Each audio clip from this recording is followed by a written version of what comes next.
Right, welcome Because a lot of people prepare for interviews. I've never got a We are actually recording. and yeah, I know. And I've never got a clue what the hell is about to come out my mouth. So I don't have to. There's no point in me preparing anyway. No, I never. Well, I've got a few questions down, but here we are. Welcome to the Tin Biscuit Podcast.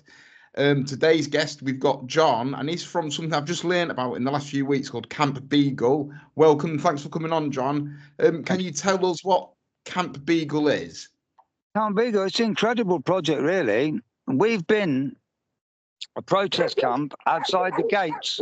Some of our camp doggies barking.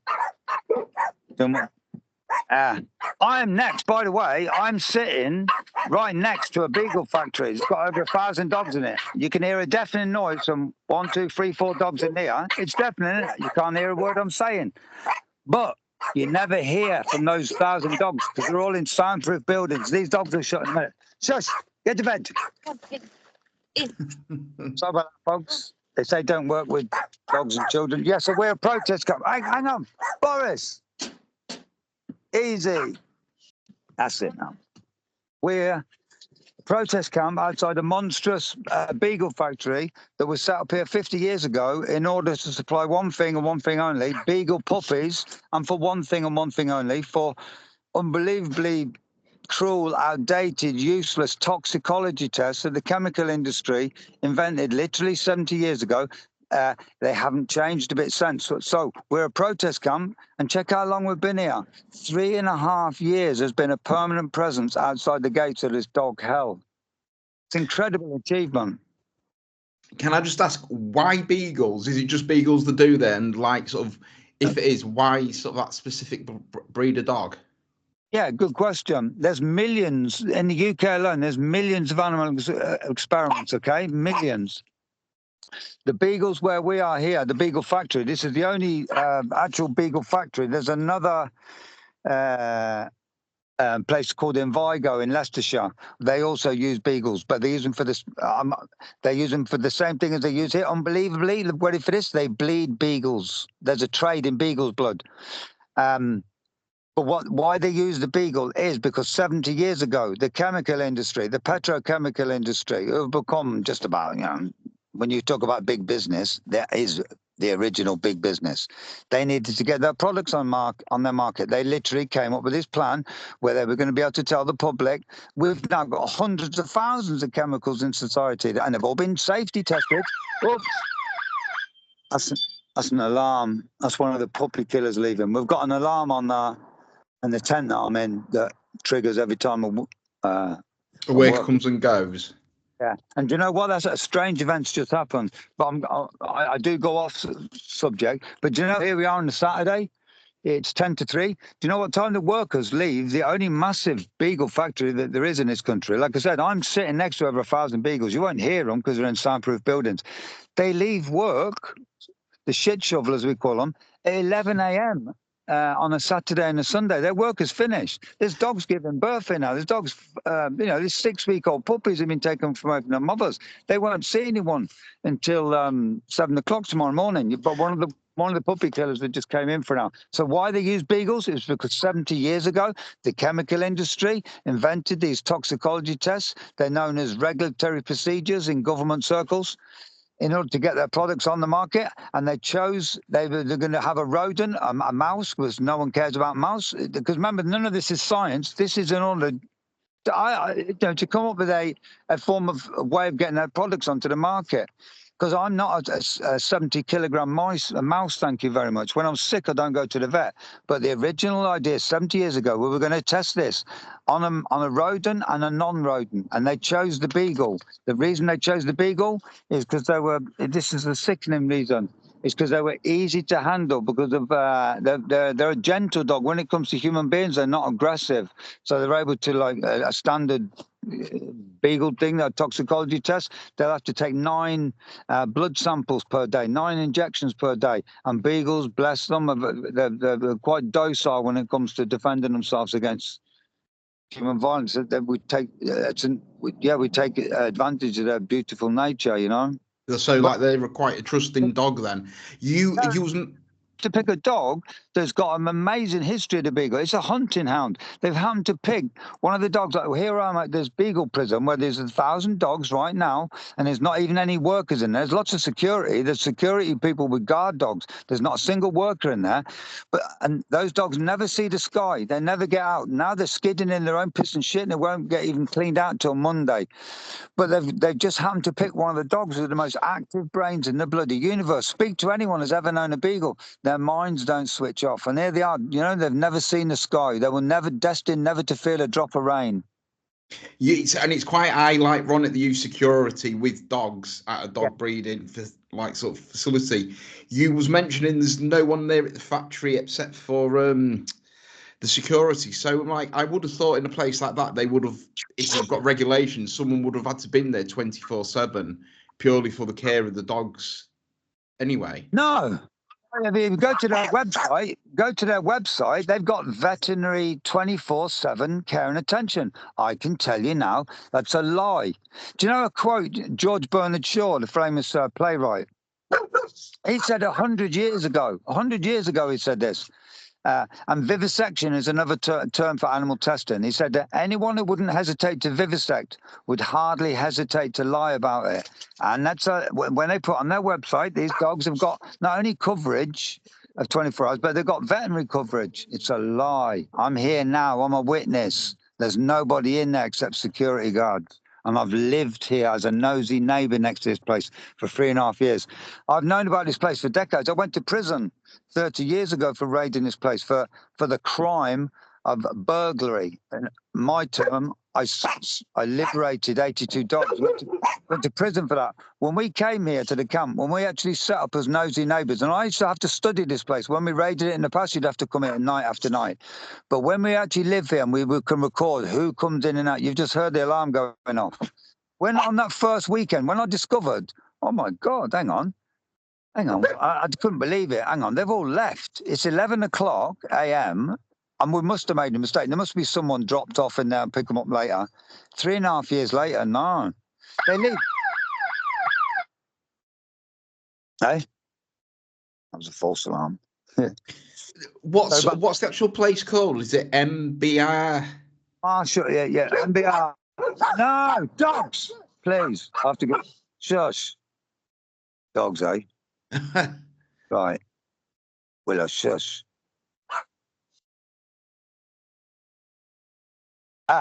MBR stands for Marshall Bioresources. They're not dogs in there. They're research tools. That's why, like I said, they've never seen the sky, never felt a drop of rain. Those dogs will never run. But they're not dogs. They're bioresources. It's a company called Marshall Bioresources, an American company based in New York State. They've got, do you know their Beagle factory in America? This place makes people cry when they come down the side, and because you get a sense of it when you come here. You smell the place, and even though you can't hear them really, you can hear the muffled sound sometimes. It shocks people that there's up to 2,000 dogs in this factory. In America's 23,000. So, what can this factory in the UK hold? Because, like you mentioned, that there's 1,000 in it, like sort of any one time. What's the capacity of it? Up to 2,000 at any one time.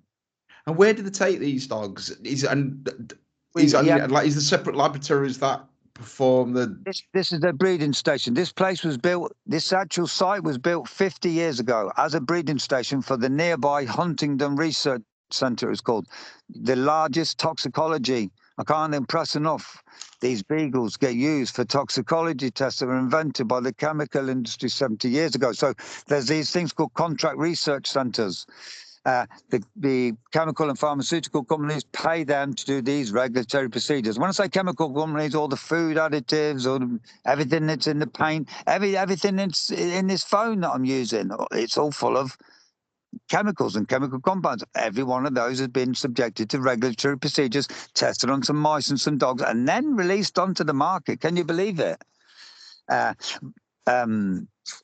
Yeah, it's like not good because I've only learned about these as like say in the last few weeks, but there's one factory. Is it up near Edinburgh? What's something like that one called? Is it Tarrant? Charles River. Charles River. That's it. I'll tell you what we're dealing with here. A couple of days ago, There's a group called CITES who are in charge of monitoring endangered species, and they're just about to make a ruling. They're going to ban the export of wild-caught monkeys from Cambodia. Charles River in America are on trial at the moment for their connection with an illegal monkey smuggling ring. And you know what's just happened to Charles River's share price? The businessmen watch these things because this is only about money. Because they're not going to be able to get these cheap wild-caught monkeys, their share price has gone down massively in the past few days. This is about money. Follow the science, and there is none. There's not a scientist that we've ever found that will ever come forward. You try and find someone to come on your program, and I'm telling you, there isn't anyone in the world at the moment prepared to stand and defend these toxicology tests that these beagles get sent for. They're 70-year-old tests that were invented by the chemical companies that are still in use today. And but do you imagine it in the 1950s on the telly in America, some new weed killer, some new whatever. You got a guy with a suit and a tie on. It's okay, everyone, we've done all the required safety tests. Yeah, they did it mainly on some mice, and then release it onto the market. I was going to say, they market it on their websites, because I've visited the websites, but they market their websites as like they're doing it for the good of the people, they're doing it for the good of society, for veterinary, for vaccines, for this, for that. But that just comes over. They're like Star Trek. They're involved in this pioneering, groundbreaking science. Are they? Hell. There's a whole massive load of, like, the phone I'm using, right? It's got more computer capacity than entire NASA space missions in the 70s, yeah? That wouldn't fit inside a cathedral. My phone's got more technology than that. These toxicology tests that these beagles do, that we monitor them, we follow where they go. They go to toxicology labs, and and there's so much secrecy surrounding it, but I can tell you now, because we've seen a lot of whistleblower stuff, not a thing has changed in 70 years. The writing's on the wall. If we all go away and stop protesting, these tests are going to be stopped within the industry's time. And they all know there's no new beagle factories being built as such, you know, as far as the toxicology side of things go. It's a stale thing that nobody will defend. How mad is that? You know, it's meant to be science, but there's no debate on this. There's us chronicling all this like evidence together, but there's no one to oppose us.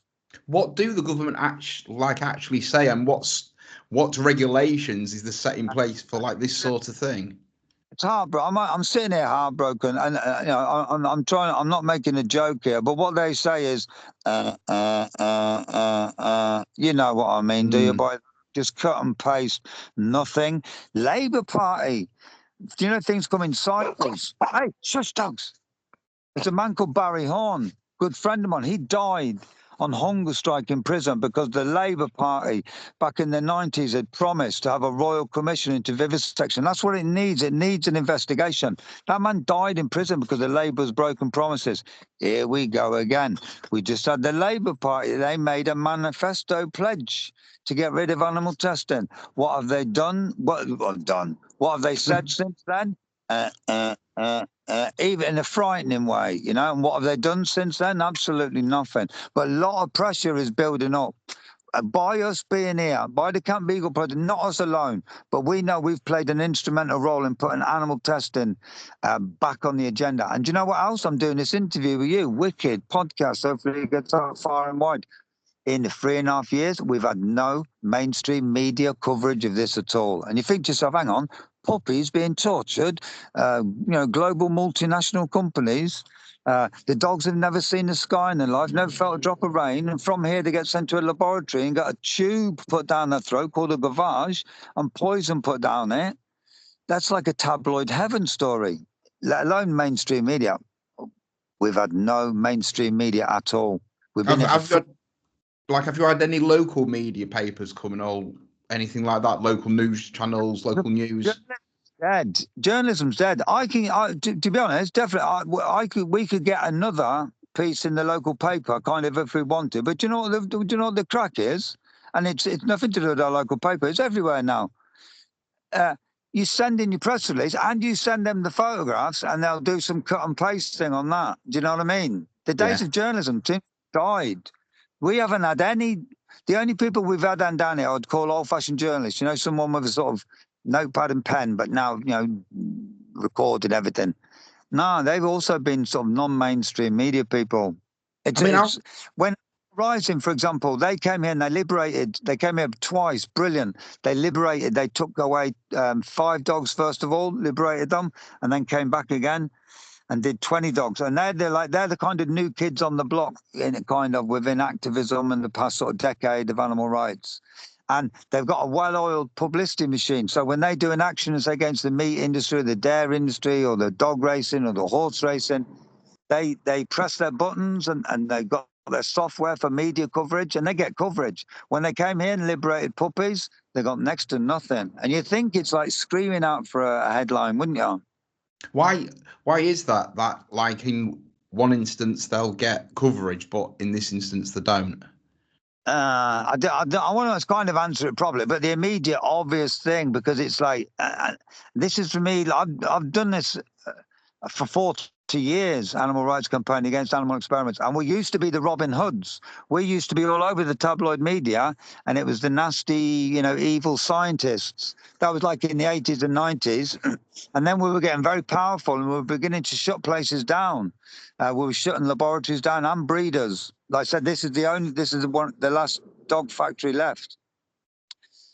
And then Blair came in. Blair promised to do this and that. And what Blair did the opposite. And they actually crushed the sort of anti-vivisection movement. The big, long prison sentences started to be handed out. There was a group called SHAC who very nearly shut that laboratory up the road down, the largest toxicology. There's tens of thousands of animals in there right now as we're speaking. Again, do you know what they do in that laboratory? They do a weekend rota like they do here. It's meant to be science, not even poisoning animals. They don't even poison them on a Saturday and a Sunday. It's a Monday to Friday poisoning exercise. Ridiculous. Anyway. So going back to the Beagle factory, how old are the beagles when they leave the factory to go to these labs? There's more secrecy covering this shitty, smelly, horrible Beagle factory than there is a bloody nuclear power station, I'm telling you. And anytime you try and get information from the labs, absolutely nothing. Anytime you try and get information from the Home Office, nothing. But we believe they go from, say, a standard toxicology test. They're meant to do them on adults, and they don't even define what an adult or a juvenile is.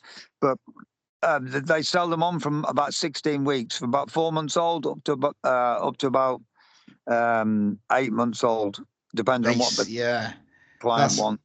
So how many labs are there in like the UK that do these parasitic things? There's millions of animal experiments. So a lot of the universities, they'll have animal research sections. Or your drug companies will have separate, like all your Pfizers and your Glaxos.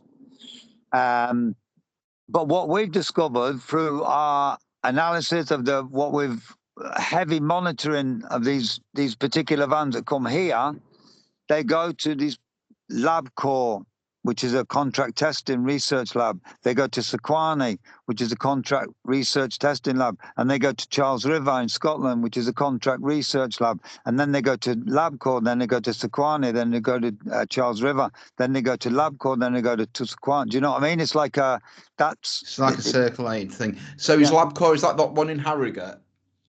The dogs have gone from here to Harrogate, and because it's dirty fingers and dirty pies, and they love all changing their names and swapping directorships and all the rest of it. That laboratory in Harrogate's had many names, like the one in Huntingdon, but they're both called LabCorp at the moment.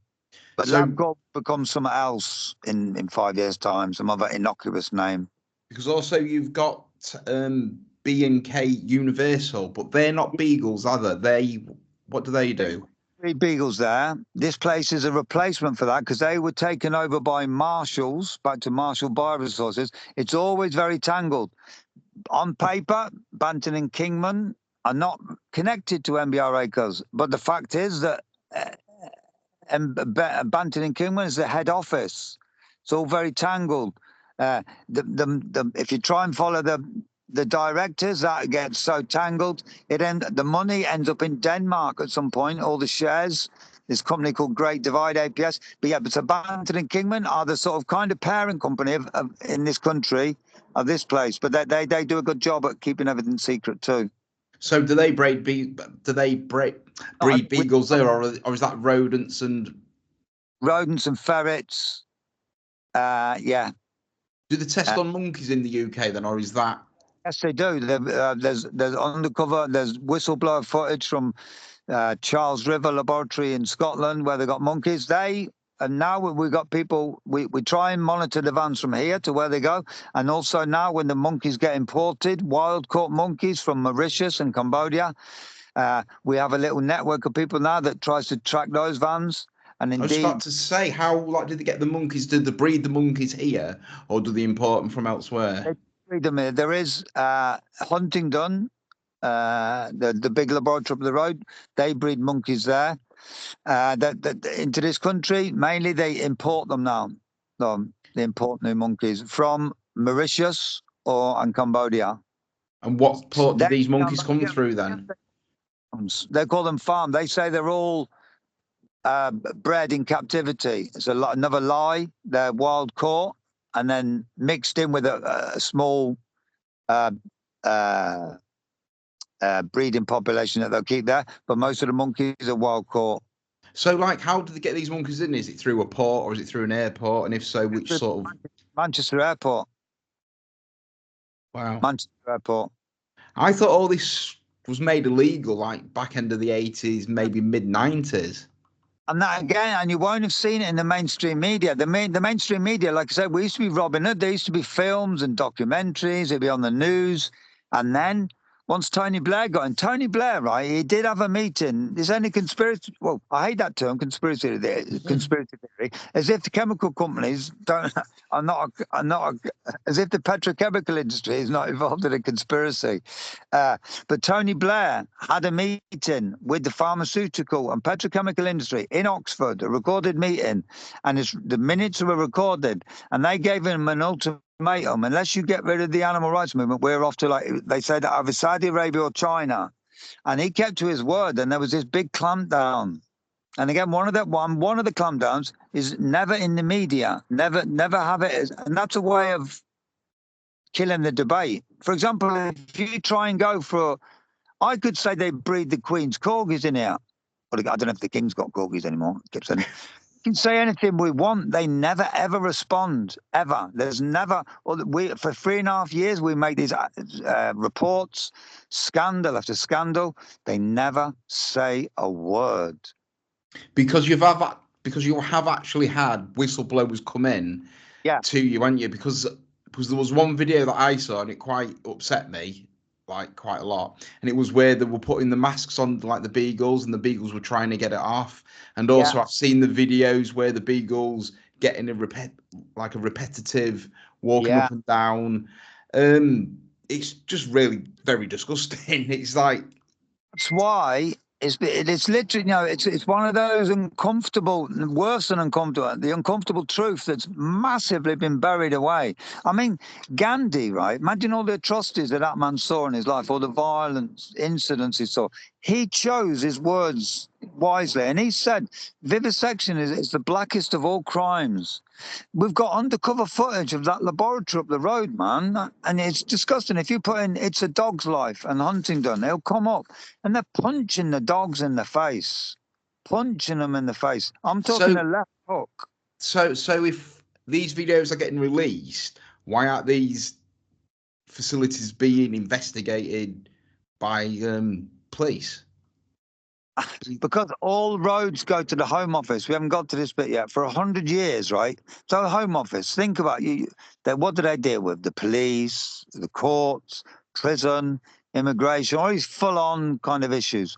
They're fully in charge of these MBR beagles. They're in charge of animal testing, the Home Office are. It's bizarre. And all they ever do, they've had this castle, or this wall after wall of just secrecy, complete. They issue once a year statistics, bare figures, and that's all they will ever release.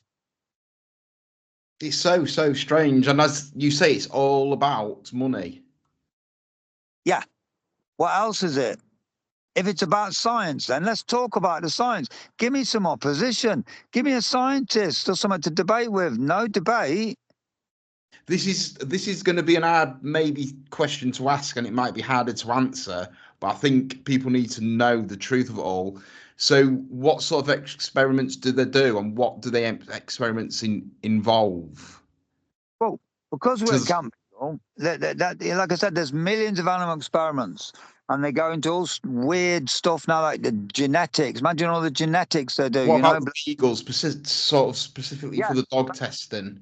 Let's go to what we know and what we've witnessed and what we actually can say happens to these dogs, because we want to. The aim of Camp Beagle, it's got one purpose: is to shut this place down. We're not going until this place is gone.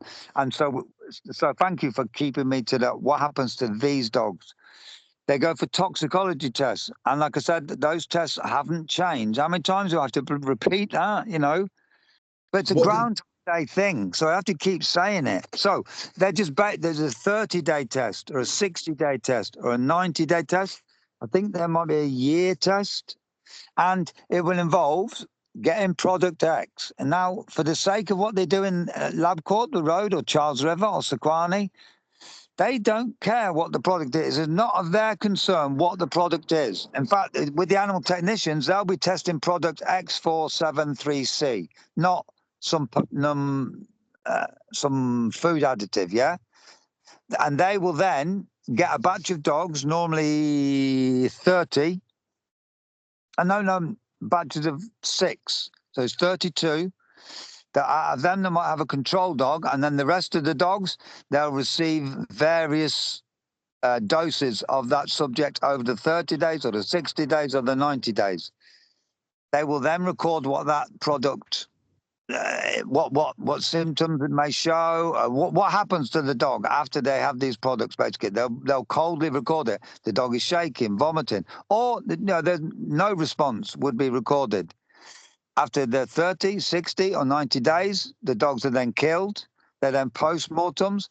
Each dog will then have this post-mortem. Each post-mortem will be like 50 pages long kind of thing, full of technical science. That gets them reported into the regulatory procedures, gets put into the paperwork. Forms are submitted to the regulatory authorities, subject, and it's passed. And it's just something that's done for data. That's from what I can understand, and I've been doing this a long time, and it's as crude as that. Yeah, because like as I say, the one that upset me the most was like the one with the gas mask. So why would they? What would they be testing? Maybe with the aerosols. So it's another form of that. They have to get the point. When I call it poison, remember, it could have been an innocuous subject for the dog. Something that's poisonous to me could be poisonous to the dog. But it could be something that's not going to harm the dog, and it'll just be given certain amounts of it. And then no matter what that does, they'll record it. There's no science behind it. It's just a dull test. It gets repeated, and it gives them data. Do you understand? Yeah. It's like, so like, would there be another way of testing these products if this animal testing was banned? And what safer and better way would you suggest to the parasites that are doing this? Yeah, this is what. There's no one to debate how bad these tests are. These tests are redundant, and they have massive failure rate. So when you convert them to human medicine, it's extraordinary. And this is kind of a figure that's bandied out in scientific circles, a 96% failure rate, massive failure rate. So what there is, I've been doing this since the 80s. Back then, there was like all these alternative techniques. I don't like to call them alternative. They're scientific, superior techniques about screen testing safety products. And you have tissue cultures back then in the 80s. Think of all the scientific advancements, the genetic stuff. Think of artificial intelligence. People are scared of it. But if it had one evidently really good application, medical research, your body does millions of things at one moment, and they reckon artificial intelligence can take it to another level. Organ on a chip, they can recreate the kind of, in a designy way, organ on a chip that has a far, far, far greater success rate than these nutty toxicology tests that were invented by the industry 70 years ago. So, but not one single technique has been validated in the UK. We're still, nothing is moving, nothing is budging. We need it's like we need this seismic shift. And Because let me tell you this, right? They used to say we have to do these tests because of UK law. And I kind of used to believe them. We all did. It was like a mantra. The government, every government used to say there's UK law. Now, Camp Beagle, we've done our research. We called them out and we looked through those law books. Where's the law? Where is the UK law? And they accept there is no law. They've changed the language now. The language now they use, we have to do these tests because of global regulations. Check this out. And it then said, as adhered to by all governments. So the same toxicology test legislation that we got, evidently, according to the UK government, are shared by the Taliban. I don't know who's in power in Botswana at the minute. So honestly, it gets surreal. It gets like Franz Kafkaesque. It's never been touched in 70 years. It's diabolical, and it has to stop. So the alternative, all the techniques are there. There's a massive queue of the industry. Check this out. The biggest investors into non-animal methods are the chemical companies now. You know, they know the writings on the wall. They're uncomfortably embarrassed about what they're relying on and have been for 70 years because it just doesn't stand up. But remember, you're dealing with the shareholders and the chairman and the board, and it becomes about profit. And if it's gone like this for 70 years, why upset the gravy train? You know what I mean? But they're going to smell the coffee, get with it. If we don't do any protesting, this place will have to shut down because the toxicology test will have turned into proper science. But we have to wait like an oil tanker pace. We're talking about a decade. That's what the industry are on about. Do you get much support from passers-by, cars that pass by? Do you just get randomers turning up? What's like the sort of vibe from it? 3.5 years by the side of the road. We've always got the kettle on. We've had the best people. We've had the mad, the bad, the sad. We get support. We get what have we had today? We've had what have we had today? I always shout to people, I love them. Kill the beagles, eat the beagles. We've had some a tube of silicon thrown at us yesterday. Nice. So yeah, but loads of support, loads. And people bring us like the other day, 9 o'clock in the morning, we got banana and chocolate cake and lemon drizzle cake, warm from the oven at 9 in the morning. So we're kept going by people's love. Everything in here is all donated. We never ask for donations, but we need a little shoestring budget. Like we've got the little luxury. We've got the Calagas firearm. We're sitting in the tent at the moment, but we've got it all insulated. So we need a little shoestring budget, but we never ask for money. On that note, there's actually fake Camp Beagles. Can you believe it? We've got troll Camp Beagles. And the way you can tell the differences with us is, apart from we exist, we're never going to ask for your money. Never trust a Camp Beagle post if you ever seen it and said, give us your money and we'll stop this. No. Really, Pete, that's what people are trying to scam you. That's like crazy. Yeah, I just want to bring you back to the whistleblowers. So when a whistleblower goes, I used to work at this factory, what sort of reception does he get from you guys? For me personally, and hopefully all of us, like gold dust, like thank you kind of thing. It's a brave thing to do. Very, very, very few whistleblowers have ever come forward from laboratories. It's when the undercover film comes out and you see how horrible they are. Because remember that these animals are. Imagine you're the animal technician. You've looked at the job advert. The job advert said, "Do you want to learn how to look after animals? Do you want to get a qualification in animal welfare? Have you always wanted to work with animals? You're a 16-year-old kid. Yay! You go to work." A lab course full of people with like white coats on who are telling you this is like groundbreaking science. It's very uncomfortable what you see, but you're told this is saving lives, this is groundbreaking. Institutionalized cruelty can kick in. The undercover footage from Huntingdon, I'm telling you, it's so shocking what they're doing to them dogs, but it becomes normalized. You can't stick a tube down a dog's throat every day and be like, oh, come here, Daisy. Do you know what I mean? No, it's like sort of the two don't marry together. Yeah, it's been people, ex-workers like this place, Huntingdon. It's like one of the biggest local employers. When they come out, it's like a car factory coming out. There's like over 1,000 employees. Yeah, over all the decades, very few whistleblowers come forward. So when they do, I personally want to treat them like kiss their feet and listen to what they've got to say and trust get them to trust us with confidentiality in terms of disclose what we'd never disclose anything if they didn't want us to. They're in the driving seat, and we're just grateful if they come forward. So like this MBR does employ quite a lot of people around Huntington, like sort of like area. It's quite. That's the laboratory. The Huntington laboratory employs 1,000 people. MBR employs a normal Monday to Friday would be only 20 people. Today, 5 people, and who all left at 11 a.m. Do you get any interaction with the people when they leave that breeding site, when they come out of the cars?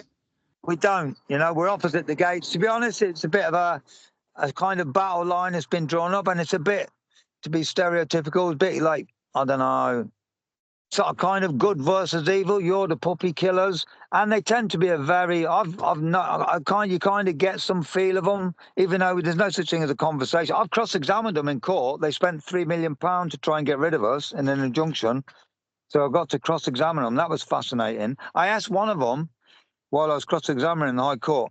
She'd worked here for 30 years. I said, have you ever had an emotional attachment to one dog in all that time? One little puppy? Did you ever give a dog a name? Little Daisy, the one with the limp or something? Have you ever felt anything as you loaded them off to the laboratories? And her answer was, I have an emotional attachment to all the dogs. And I was like, whoa, okay. Yeah, no, it tends to be about us screaming and shouting.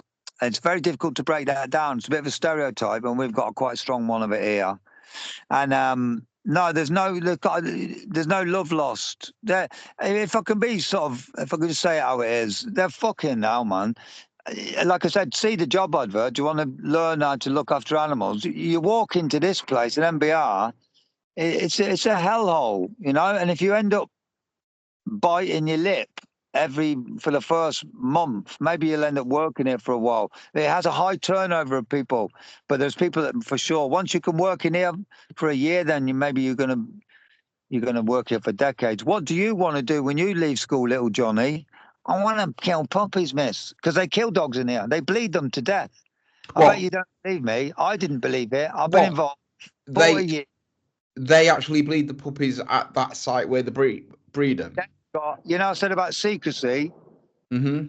The statistics, we have seen that they have got a project license for bleeding dogs to death, and also selecting whatever dogs they want to and extracting 15% of that dog's blood on every taking so they can sell it.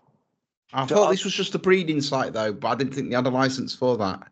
That's a little it's a little profit, little offshoot they do. When someone told me that, when people tell you things, and I'm like, look, it's bad enough them torturing puppies, bad enough them keeping dogs when they never see the sky, where they never get to run. Don't be making things up. And they were like, no, it's true. And we began to do our research into it, and it's like, oh my God, they bleed dogs to death in here. When we call them puppy killers. So in the High Court, my first question to every worker was, how does it feel to be called a puppy killer? And they're like, we're not puppy killers. We look after.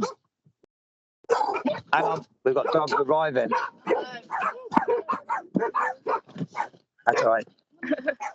Now come in. We've got dogs arriving. It's only Sam. Shush now, dogs. What was the question? I can't remember. That question is a good one. What was I talking about that? Oh, we was on about. I just thought they bred the dogs there. I didn't realise they actually bled them. Yeah, we're talking about the bleeding license. Yeah, and then I've got, I could show you, the government project license for this place, bleeding dogs. So I said to the workers, my first question: how does it feel to be called a puppy killer? Oh, I'm not a puppy killer. And then it was like literally, but it's not getting blood out of a stone. But in their case, getting blood out of a puppy, getting answers out of them. Eventually, I'd get down to the point: are you aware of the bleeding procedure? And they'd go 5 questions later. So you are aware. What about the terminal bleeding procedure? 5 answers later, you'd force an answer: are you aware of the terminal bleeding procedure? And you'd kind of get a yes. Why would you're a puppy killer then, aren't you? And one guy said, no, I'm not. And I banged on the table. I said, what, you kill cats? He goes, no, dogs. And I said, I apologize then. It's dog killer. Does that make you feel better? It's ridiculous, you know? Well, I mean, from what I've read, to be a dog, it's like 2 years old. But why would you want to bleed a fucking puppy in the first place? What like benefit would that be? Money to sell it. And And how? But how when would they? But how would they market bleeding a puppy as a good thing? some you can Google, strangely, I did, I couldn't believe it, Beagle blood, and you can see it sold in America by 50 ml bottles for other researchers. Don't ask me what they use it for. They evidently can use it for calibrating machines or something. I don't know. All I can tell you is marshals have discovered they can get money from selling dogs' blood. So therefore, they pick some dogs, like like they milk cows, but in their case, they extract their blood, and then sometimes they turn when they don't need the dogs anymore. They can maximize their profits by draining the blood out of them and selling it. I know it sounds unbelievable, but I've got the project government license to show it. It's fucking and like it is horrible. It's Yeah. yeah, it's like very upsetting. They hide it. And who do they advertise to? They don't have to advertise. That's why they don't care. That's why there's no one in there now. And they've all left at 11 a.m. If they cared about what me and you or anyone thought about them, or the rich clients or whatever, they'd do something about it. They'd employ some low-paid worker. They would have done it 3 years ago after we'd gone for 6 months. What? There's no one in there after 11 a.m. on a Saturday and Sunday. Pay the low-paid worker to go in there. They don't care. And the reason is they know who their clients are. Their clients, their dogs, fans have left here since they set up, and they've gone to a place called Labcore in Huntingdon, the place called Labcore in Harrogate, the place now called Sequani in Ledbury, the place now called Charles River in Scotland. That's their clientele. They don't need to advertise anywhere. It's an industry thing. It's a gravy train within the industry. This is how we do it. This is how we get products on the market, by testing them on some mice and some dogs, and then you fill out the forms and you get your tick. It's ridiculous and dangerous, but they don't care because they want to make money. So if they're saying they're following animal welfare guidelines, how on earth can they leave dogs past 18 to 24 hours on their own and say we're following a welfare plan? Well, can you imagine you're in the dock, you're the manager of MBR. I've just asked you that question, and we've now proved we can prove there's no one in there. What is your answer? You tell me. What is your answer? They won't ever say anything, but maybe when we get into court, what can they say? Do you know we're talking of animal welfare? Who was there now, the time on the clock, 3:30 on Saturday, January the 18th? Who was there when the mother was giving birth, or there was a fight, or there was, whatever happens between a family? Who's there? So if you've got low animal welfare, you can't even have low animal welfare standards if no one is there to even monitor it. Can I just rewind from about 9 seconds? You say give birth, and you did mention it at the beginning of the podcast. So if a bitch was pregnant, she would give birth and there'd be no one there to facilitate the birth in case anything went wrong. Should just have to do it on her own. Yeah. How the fuck can they do that? I mean, that's just crazy.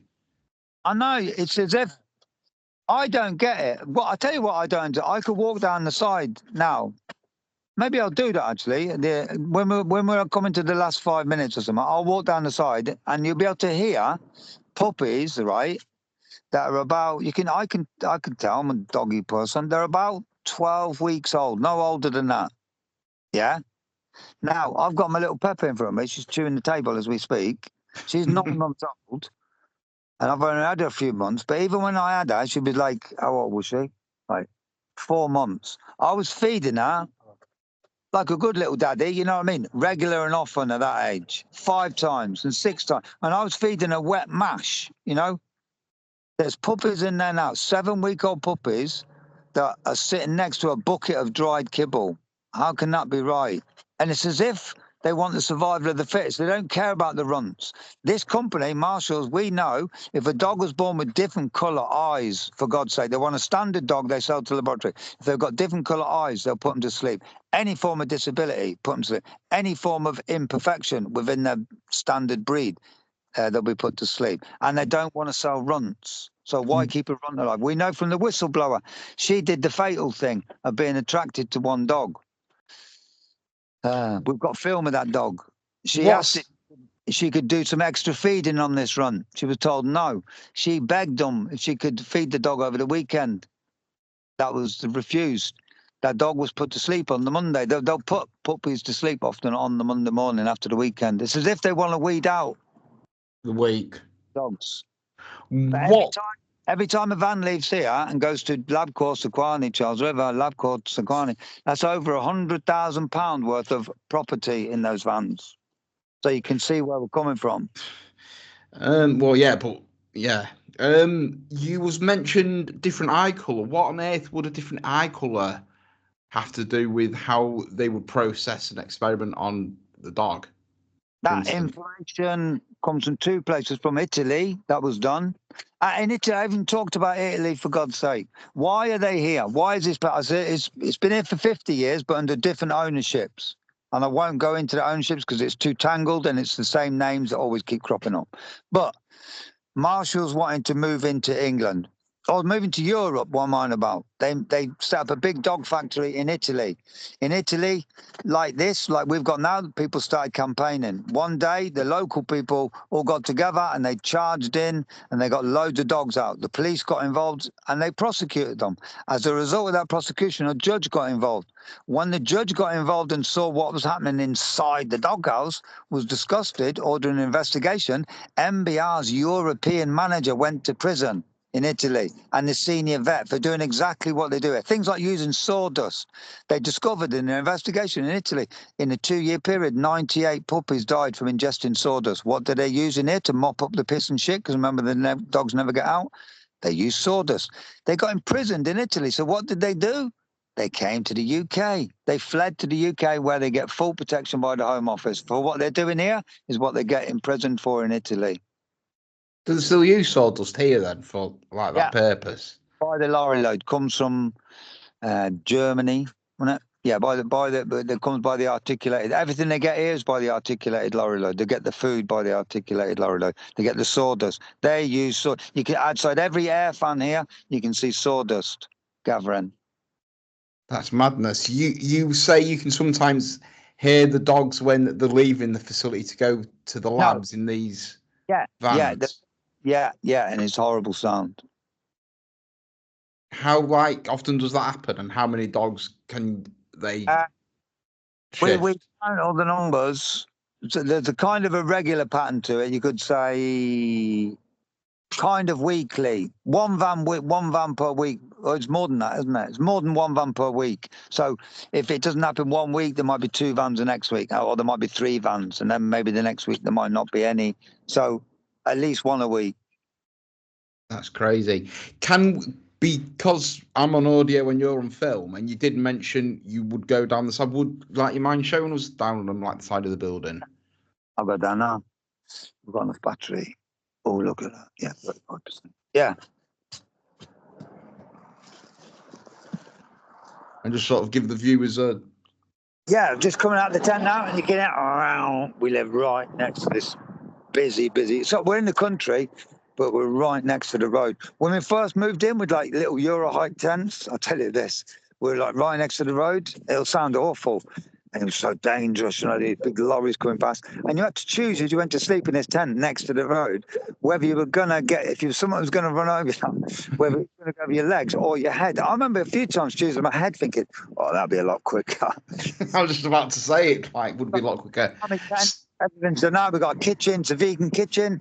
Not that we're a vegan campaign as such, but we have a vegan kitchen. So like anyone who comes, help yourself to this cake, that cake, there's biscuits and soup. And we've got a cacao ceremony, for example. So I've just crossed the road and I'm going over this little bridge and you won't hear a thing. No way. So I'm about 50 yards away now from the first shed. And this is a public right away, is it? You're on now? Yeah. Right. I just froze up.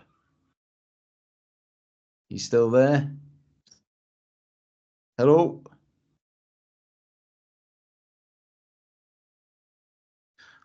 Here we are. See the sheds? Yeah, we can. Listen careful though. Yeah? I can't More hear food. anything. Yeah, sometimes, hopefully, once you listen over, you'll pick it up. Now I'll go opposite this air vent. Yeah, it's like it's a bit blocky, the picture. That's like maybe the signal. Listen, can you hear that? Something very, very slightly, but ever so slightly. It's all about listening. So I'll go to the best place now. And what I'm telling you now that I can hear is loads and loads of tiny puppies. Listen.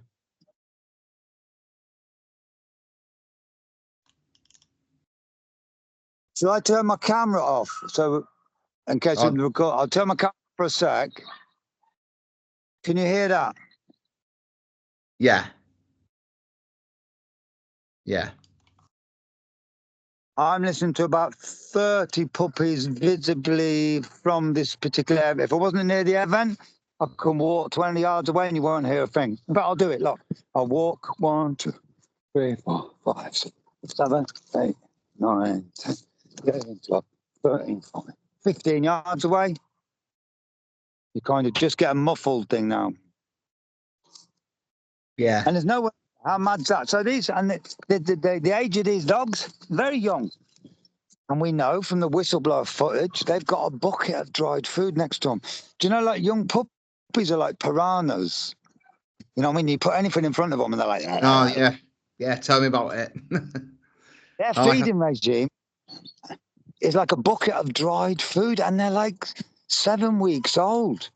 They haven't got a bed, by the way. They haven't got a water bowl. How about that? They've got these, they're called nipple drinkers like you have in a pig farm. A metal tube. There's no such thing as a dog bowl in there. There's no toys. There's no stimulus at all. And imagine, they haven't got any bedding. Imagine like you left some bedding in there now with those dogs, yeah? Yeah? Yeah. Yeah, They're going to rip it. They're going to play with it. They're going to rip it up. They might eat it. Eventually, you might have to go in and make sure that those really young, mad, crazy puppies haven't destroyed all their bedding. But here they haven't got any bedding. Can you switch your camera back on and just have another look at that, or are you back to the camp now? No, I was walking back. I'll show you the sheds. There's no toys here, no stimulus of any kind. And it makes sense because there's no workers here. So nothing can happen to them, you'd say. Okay, of course they can have a fight. They get disease, the mother's given birth, but it's contained. It's scientific, they would say. There is no danger to these dogs at the moment. It's unbelievable. And how many puppies to one cage? Can you see that? The sheds? Yeah, I can see the warning sign. What does the warning sign say, John, on that? It's a warning injunction. That injunction, I'm named on the injunction, but they've spent £3 million, and the idea of that is for not allow me to stand here and talk to you now. But I'm here talking to you, so they've wasted £3 million. Yeah. So I was saying, how many dogs to one cage then, John?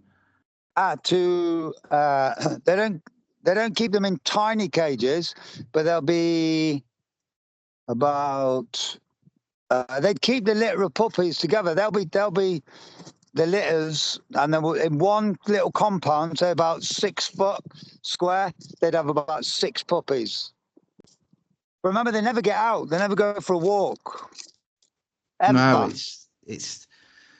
What do they dream of? Like imagine you what does that dog? Do you think they've got ancestral memories to imagine what a tree looks like? They've never seen a tree, never felt the wind, never felt the rain, and they never. Well, you do bring up a good point. They've got the ancestral ages. They've got, the breed is like a hunting breed, so like they will want to be out there exercising, and they can't get that. Beagles are known for their like kind of naughtiness, for running off. I've known lots of beagles. They're bastards, but they don't run off. They just go ooh, and they're the one dog they can literally be gone for a day or 2 days, but they'll happily trot back because they know where they are, because they follow the scent and everything.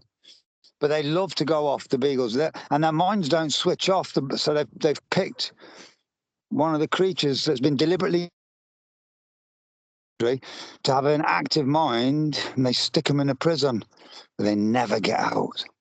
Yeah, it's so strange that. If people wanted to know more, John, about your sort of campaign, and I think it needs to be spread far and wide, how would they get involved, and where would they go to find you? Physically, because we're a boots on the ground, old school. We exist. Come and have a cup of tea with us. The kettle's always on. We're just outside Huntingdon, and then we'll do social media, Instagram, Facebook, and we're called thecanbeagle.com or the Can Beagle. Watch out for the fakes and frauds, and thecanbeagle.com. You can't go wrong with that. If you see thecanbeagle.com, that's us. Well, I will be coming down, as I spoke to you the other day. I will be coming down within the next few weeks, month. So, but I just want to say a massive thanks, John, for. Can you see this? Oh yeah, there. A friend of ours, and that one. Are they painted? They're painted. Bloody hell, they're ace. Are they? So there you go. All right. Well, thank you very much, John. I know you've busy today. You've got a live on, haven't you, 6:30? Yeah, a cacao ceremony of all things. It's a classic Can Beagle thing. Like, I love it when people come with ideas. They come here, and our job is to host them. Some people might say, "What are you having a cacao ceremony for? It's a bit hippie, isn't it?" Listen, people bring to this what they bring to this, Yeah, definitely. Well, thank you very much. I'm going to sort all this out. If people can please like, share, and follow, and then like, share, and follow this podcast as well. But go and check out John's site. Anyone who's welcome on the podcast. Oh, look, he's poking his head out.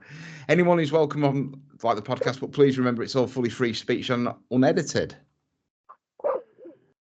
So I just want to say thank you very much, John, again, and I'll see you in a few weeks. No, thank you. And let's do it again. Definitely, 100%, and I'll see you soon. Come have a cup of tea. Definitely. 3 sugars. Yeah, excellent. Ooh, 3 sugars. Yeah. Bye-bye. Cheers, dude. Thank you. Bye-bye.